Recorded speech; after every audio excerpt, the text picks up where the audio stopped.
प्रिय छात्रों, मैं प्रमोद रजक आज आप सबको प्लॉटिंग ऑफ प्रिज्मेटिक कंपास बताने वाले हैं। जैसा कि मैंने पहले वीडियो में आपको इसके सवाल को हल करके दिखाया है, तो आज हम सभी देखेंगे कि इसकी प्लॉटिंग को कैसे कागज़ पर दिखाते हैं। जो भी सर्वेक्षण किया गया है उसको कागज़ पर प्लॉट करते हैं। तो देखते हैं कि इस सवाल के माध्यम से इसमें जो सूत्र, एक बार तो हम लोग इस सवाल को हल करते हैं, जो भी इसमें एरर होता है उसको दूर करके शुद्ध दिक्मान प्राप्त किया जाता है। उसके बावजूद भी होता क्या है कि शुद्ध के बावजूद भी कभी काल थोड़ा एरर आ जाता है, तो उस एरर को हम बाउडिच विधि के अनुसार हम उस एरर को दूर करते हैं। तो देखते हैं जैसे प्लॉटिंग में सबसे पहले आप यहाँ देखिए कि एक आपको दिख रहा होगा चित्र जिसमें ये ऑलरेडी बनाया गया है। तो इसमें पहले बताने के लिए आपको बनाया गया है ताकि आप समझ सकें। तो सबसे पहला काम किया जाता है कि एक पॉइंट लेते हैं, इस पॉइंट पे 90 अंश का लंब डाल देते हैं। इस पॉइंट पे 90 अंश का लंब डाल देते हैं और फिर आपके जो शुद्ध दिक्मान है, यहाँ आप देख पा रहे हैं जो शुद्ध अग्र दिक्मान प्राप्त किए गए हैं, इसी के सहारे हम इस कोण के सहारे हम इस प्लॉट को बनाते हैं। अब इसमें जैसे ए से बी आप देख रहे हैं, ए से बी के लिए 60 डिग्री है। तो सबसे पहले जो इसका कोण हम निर्धारित करते हैं वह नॉर्थ से शुरू करते हैं, यानी कि नॉर्थ को हम क्या मानते हैं, शून्य। नॉर्थ को शून्य मान करके हम इसका कोण निर्धारित करते हैं।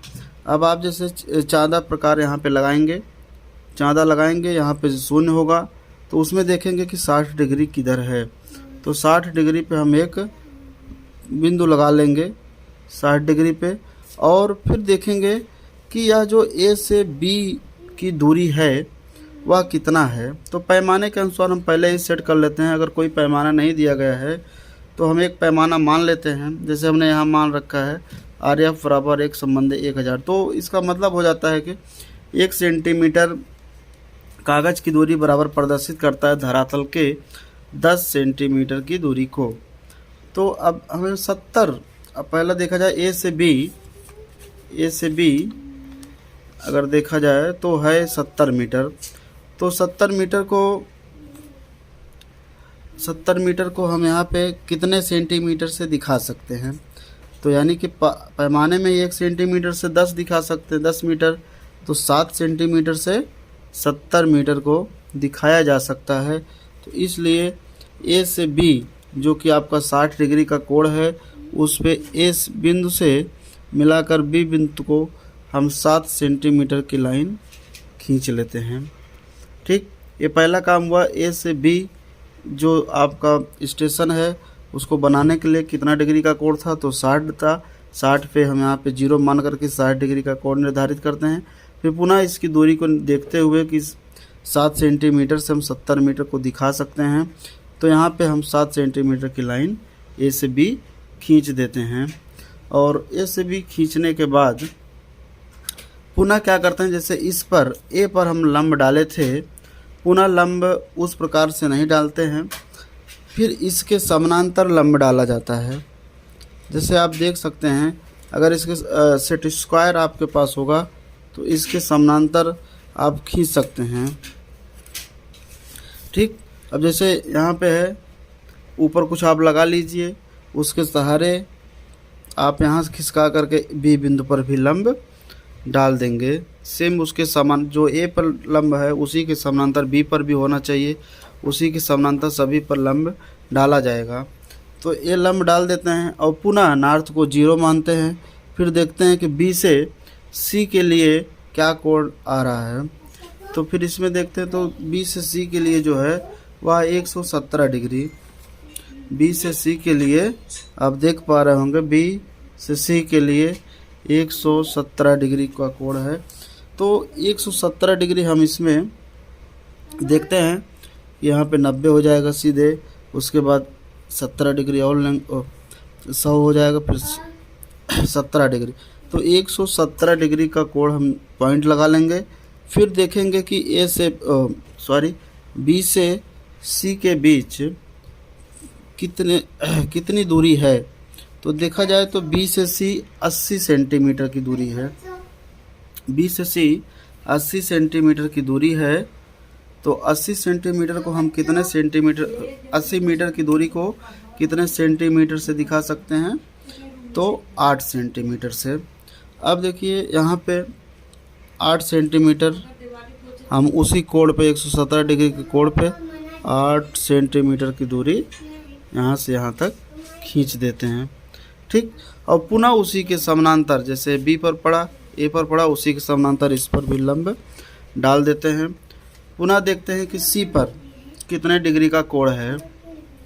लंब डालने पर 0 इसको मानेंगे नॉर्थ को, और सी से डी, अब सी पहुंच गए तो सी से डी जाने के लिए कितने डिग्री का कोण है, 205 डिग्री का।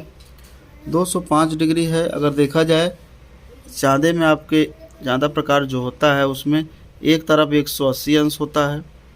ठीक, अगर आपके पास बड़ा वाला चाँदा है तो पूरा 360 डिग्री होगा, मगर बड़ा वाला नहीं है तो कोई बात नहीं है।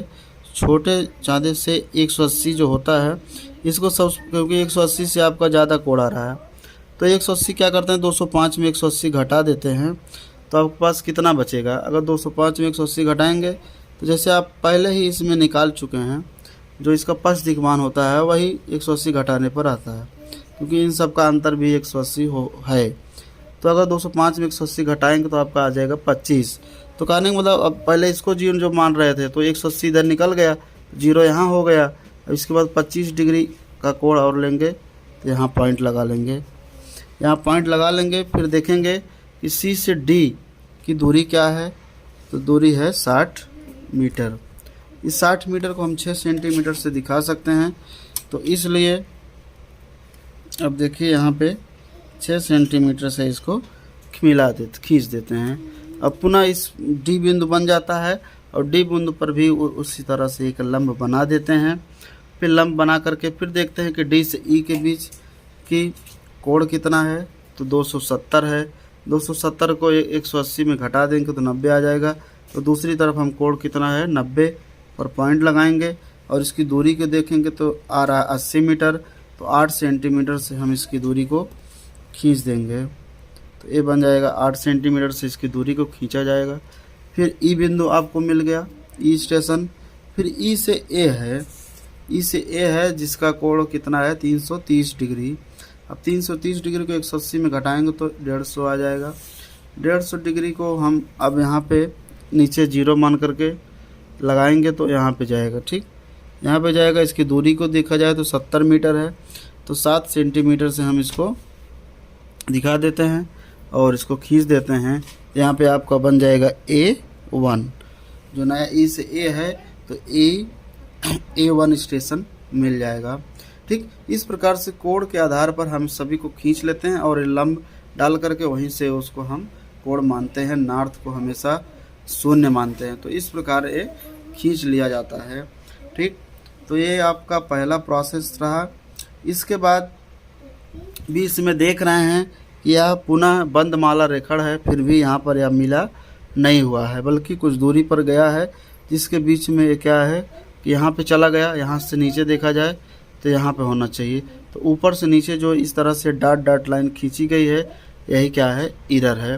तो इस एरर को हम बाउडिच विधि नियम के द्वारा हम इस एरर को दूर करते हैं। तो आइए देखते हैं कि बाउडिच का नियम क्या कहता है, किस प्रकार इस एरर को दूर किया जा सकता है।